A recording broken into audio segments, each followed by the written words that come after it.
আল্লাহু আকবার ধ্বনিতে মুখরিত বিশ্ব ইজতেমা ময়দান জনসমুদ্রে পরিণত হয়েছে গাজীপুরের টঙ্গীর নদীর তীর সহ আশপাশের এলাকা। বৃহস্পতিবার মাগরিবের পর ভারতের মাওলানা ইব্রাহিম দেওলার আহ্বানের মাধ্যমে ৫৮তম ইজতেমার প্রথম পর্বের আনুষ্ঠানিকতা শুরু হয়। এতে অংশ নিয়েছেন লাখো মুসল্লি। আজ সকালেও টঙ্গী ও আশপাশের এলাকা থেকে দলে দলে মানুষ আসছেন। আজ একসঙ্গে জুমার নামাজ আদায় করবেন এসব মুসল্লি। নামাজের ইমামতি করবেন মাওলানা মুহাম্মদ জুবায়ের।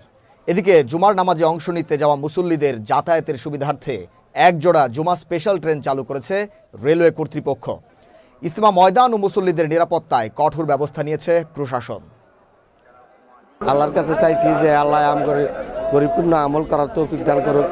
আমরা সবসময় যাতে দিনের দাওয়াত দিতে পারি, সবসময় যাতে মুসলমানদের প্রতি আল্লাহর রহমত নাজিল করে।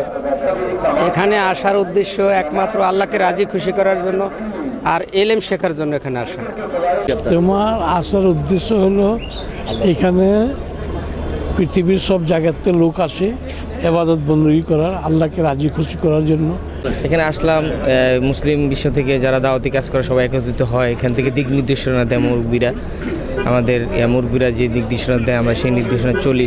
বিশ্ব মুসলিম উম্মাহ যাতে এই ইজতেমার মাধ্যমে দাওয়াতের কাজ যাতে সারা বিশ্বে ছড়িয়ে দিতে পারে, সেই উদ্দেশ্য এখান থেকে শিক্ষা নিয়ে যাতে আমরা সামনে ইসলামের দাওয়াত মানুষের কাছে পৌঁছে দিতে পারি। মার্কিন রাষ্ট্রদূত বিভিন্ন সময় তাদের নিরাপত্তার মেজারমেন্ট করে থাকে, ওনারা ওনাদের মতো করে এটি অ্যালার্ট জারি করে থাকে।